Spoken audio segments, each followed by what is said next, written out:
Good day, family and friends. Today we continue our plan of reading the Bible in a whole year.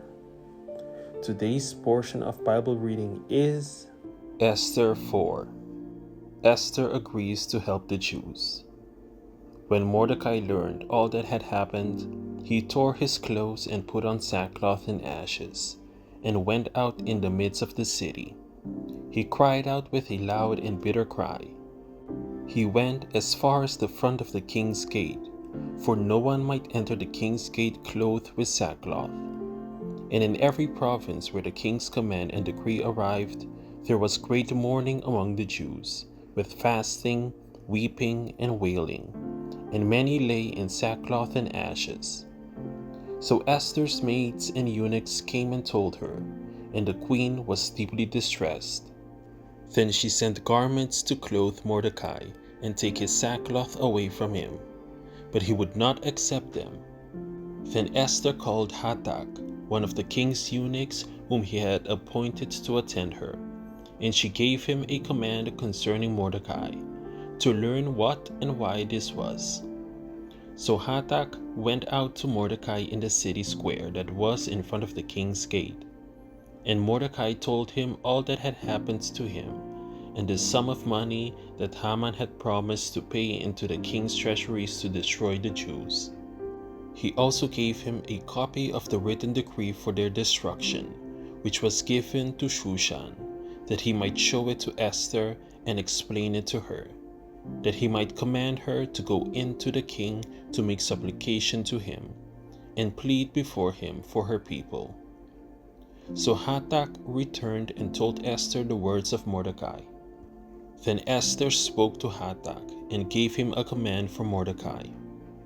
All the king's servants and the people of the king's provinces know that any man or woman who goes into the inner court to the king, who has not been called, he has but one law: put all to death, except the one to whom the king holds out the golden scepter, that he may live. Yet I myself have not been called to go into the king these 30 days. So they told Mordecai Esther's words. And Mordecai told them to answer Esther, "Do not think in your heart that you will escape in the king's palace any more than all the other Jews. For if you remain completely silent at this time, relief and deliverance will arise for the Jews from another place, but you and your father's house will perish. Yet who knows whether you have come to the kingdom for such a time as this?"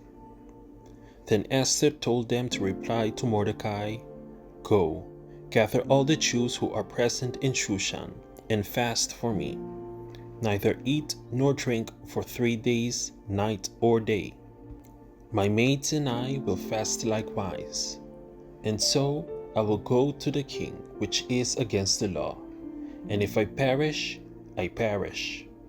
So Mordecai went his way and did according to all that Esther commanded him. Esther 5. Esther's Banquet. Now it happened on the 3rd day that Esther put on her royal robes and stood in the inner court of the king's palace, across from the king's house, while the king sat on his royal throne in the royal house, facing the entrance of the house. So it was, when the king saw Queen Esther standing in the court, that she found favor in his sight, and the king held out to Esther the golden scepter that was in his hand. Then Esther went near and touched the top of the scepter. And the king said to her, "What do you wish, Queen Esther? What is your request? It shall be given to you, up to half the kingdom." So Esther answered, "If it pleases the king, let the king and Haman come today to the banquet that I have prepared for him." Then the king said, "Bring Haman quickly, that he may do as Esther has said." So the king and Haman went to the banquet that Esther had prepared. At the banquet of wine, the king said to Esther, "What is your petition? It shall be granted to you. What is your request? Up to half the kingdom? It shall be done." Then Esther answered and said, "My petition and request is this: If I have found favor in the sight of the king, and if it pleases the king to grant my petition and fulfill my request, then let the king and Haman come to the banquet which I will prepare for them, and tomorrow I will do as the king has said." So Haman went out that day joyful and with a glad heart. But when Haman saw Mordecai in the king's gate, and that he did not stand or tremble before him, he was filled with indignation against Mordecai. Nevertheless, Haman restrained himself and went home, and he sent and called for his friends and his wife Zeresh. Then Haman told them of his great riches, the multitude of his children, everything in which the king had promoted him, and how he had advanced him above the officials and servants of the king.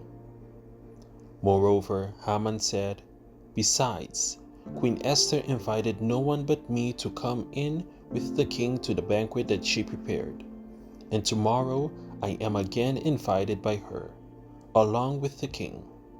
Yet all this avails me nothing, so long as I see Mordecai the Jew sitting at the king's gate."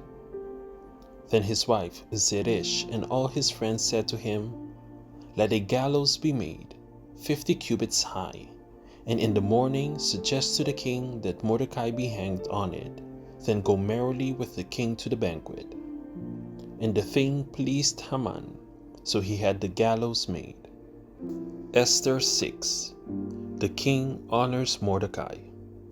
That night the king could not sleep, so one was commanded to bring the book of the records of the Chronicles, and they were read before the king. And it was found written that Mordecai had told of Bigthana and Teresh, two of the king's eunuchs, the doorkeepers who had sought to lay hands on King Ahasuerus. Then the king said, "What honor or dignity has been bestowed on Mordecai for this?" And the king's servants who attended him said, "Nothing has been done for him." So the king said, "Who is in the court?" Now Haman had just entered the outer court of the king's palace to suggest that the king hang Mordecai on the gallows that he had prepared for him. The king's servants said to him, "Haman is there, standing in the court." And the king said, "Let him come in." So Haman came in, and the king asked, "What shall be done for the man whom the king delights to honor?" Now Haman thought in his heart, "Whom would the king delight to honor more than me?" And Haman answered the king, "For the man whom the king delights to honor, let a royal robe be brought which the king has worn, and a horse on which the king has ridden, which has a royal crest placed on its head. Then let this robe and horse be delivered to the hand of one of the king's most noble princes, that he may array the man whom the king delights to honor. Then parade him on horseback through the city square, and proclaim before him, 'Thus shall it be done to the man whom the king delights to honor.'" Then the king said to Haman, "Hurry, take the robe and the horse, as you have suggested, and do so for Mordecai the Jew, who sits within the king's gate. Leave nothing undone of all that you have spoken." So Haman took the robe and the horse, arrayed Mordecai, and led him on horseback through the city square, and proclaimed before him, "Thus shall it be done to the man whom the king delights to honor." Afterward, Mordecai went back to the king's gate. But Haman hurried to his house, mourning, and with his head covered. When Haman told his wife Zeresh and all his friends everything that had happened to him, his wise men and his wife Zeresh said to him, "If Mordecai, before whom you have begun to fall, is of Jewish descent, you will not prevail against him, but will surely fall before him." While they were still talking with him, the king's eunuchs came, and hastened to bring Haman to the banquet which Esther had prepared. Esther 7. Haman hanged instead of Mordecai. So the king and Haman went to dine with Queen Esther. And on the second day, at the banquet of wine, the king again said to Esther, "What is your petition, Queen Esther? It shall be granted you." And what is your request? Up to half the kingdom? It shall be done.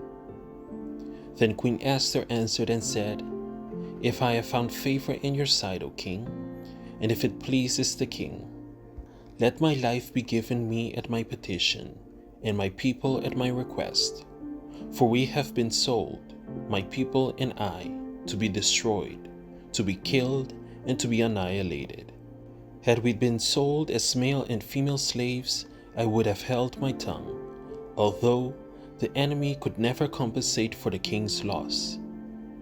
So King Ahasuerus answered and said to Queen Esther, Who is he, and where is he? Who would dare presume in his heart to do such a thing? And Esther said, The adversary and enemy is this wicked Haman. So Haman was terrified before the king and queen.